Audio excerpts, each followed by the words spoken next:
Hi everyone, my name is Hasib Ahmed and this is my task 4 of the Sparks internship program.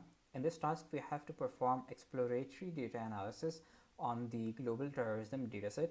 And as a security analyst, we will try to find out the hot zone of the terrorism, and we will also try to derive all security issues and insights. So initially, I have imported all the necessary libraries and loaded my dataset into the pandas data frame. So our dataset has 5 rows and 135 columns, so we have huge number of columns. um, there are approximately around 181,000 entries in our dataset, which is huge number. So this is the statistical mean of the numerical columns in our dataset. So we'll look for if our dataset has any missing values. So yes, our dataset has so many missing values. So let's see the percentage of these missing values. That's around 56%, like more than half of the data set has missing values. So what we could do is that we could use selective columns in our EDA. So for that, I have first renamed those columns which I'll be using for easy interpretation, and then I've loaded these renamed columns into a new data frame. So let's see if this new data frame still has missing values. So yes, there are 4 columns which are still having missing values that are latitude, longitude, kill and wounded columns. So we won't be using much latitude and longitude. So let's fill the missing values with zeros in the wounded and killed columns. So now we're good to go. Our dataset is clean, and this is the new cleaned data frame. Our dataset has these number of unique number of elements in each column. So now comes the most important part, which is the data visualization. So initially we'll see the most attacked target types. So among the top 10, private citizens and property were the most target types, followed by the military and then police, and the educational institutes were least attacked. Let's see the most attacked regions. So Middle East and North African region comes at the top. Around 50,000 attacks were in this region, followed by the South Asian and then South American region.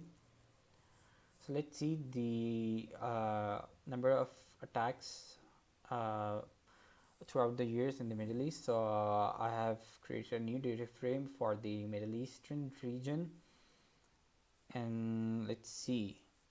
Okay, the number of attacks started to increase in 2012, and then there is a sudden increase in 2013, and it hit the peak around 2014, which is nearly 7,000 attacks.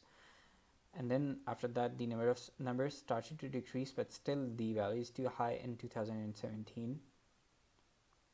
Let's see the top 10 countries that were most attacks. So Iraq is on number 1, followed by Pakistan, and then Afghanistan, and India is on number 4th.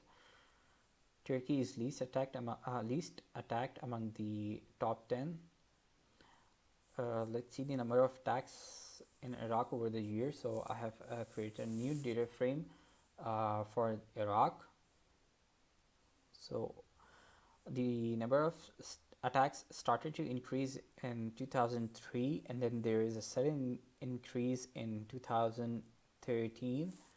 It hit the peak in 2014, which is nearly 4,000 attacks, and then after that the number of attacks started to decrease, but still in 2017 the value is too high, that is around 2,500, which is nearly 7 attacks per day on average. Let's see the most attacked states. So among the top 10, Baghdad is on number 1, followed by Northern Ireland, and then there are 3 of the states of Pakistan, which is Balochistan, Sindh, and Khyber Pakhtunkhwa, since Pakistan was on the 2nd number in the countries list that were most attacked. Let's see the cities with most attacked around the world. So Baghdad is on the number 1, followed by Karachi, and Istanbul is least attacked among top 10. let's explore the most used attack types. So bombing and explosions were the most used attack types, followed by the armed assault and then assassinations. Let's see the most used weapon types in the terror attacks. So explosives were the most used attack types, followed by the firearms. So terrorists believed that it was easy for them to use explosives than any other type of weapons. Let's see the terror attacks around the whole world over the years. So you can see there were less attacks. There was a decrease in number of attacks from 1998 to 2007. After that, the values started to increase and it hit the peak in 2014. And after that, the number of attacks started to decrease, but still in 2017 the value is still high. That's around 16,500 attacks in 2017, and which is still too high. Oh, sorry, not 2017. In 2014 the value is too high. That's around 45 attacks per day on average. Okay, let's see the bivariate analysis of our data. So let's see the regions which have the most wounded people. So Middle East and North African region comes on top in this analysis as well, followed by the South Asia. So let's see the top regions where most number of people were killed. So again, Middle East and North African region is among the top in the top 10 countries. Let's see the countries where most people were wounded. So Iraq is the country where most people were wounded, followed by Afghanistan and then Pakistan, but the value for Iraq is too high. So most number of killed people are still in Iraq, followed by Afghanistan and then Pakistan, and on number 4th it's Nigeria. Okay, let's see, since most number of attacks were in the year 2014, so let's explore 2014. So I have created a new data frame for 2014. So let's see the top regions which were attacked most in 2014. So Middle East and North African region is the most attacked region in 2014, around 7,000 attacks in this region, followed by South Asia. So let's see the top 10 countries that were attacked most. So Iraq comes on number 1, followed by Pakistan and then Afghanistan. Let's see the top cities that were most attacked in 2014. So Baghdad is among the top 10, and Baghdad is on number 1, and then comes the Karachi. Let's explore the most used attack types in 2014. So yes, bombing and explosion comes on the number 1, followed by armed assault. Now let's see the bivariate analysis for the year 2014. So among the top 10 countries, the maximum number of people killed were in Iraq, which is nearly 14,000, and followed by then Nigeria, and then Afghanistan, and then Syria, and Pakistan comes on number 5th. The top 10 countries with maximum number of wounded people. So Iraq is on number 1 in this analysis as well. More than like 16,000 people were wounded in this country, and then followed by Afghanistan and then Pakistan. Let's explore the terror attacks by different terrorist organizations. So Taliban, among the top 10, Taliban is on number 1. So they have killed or attacked.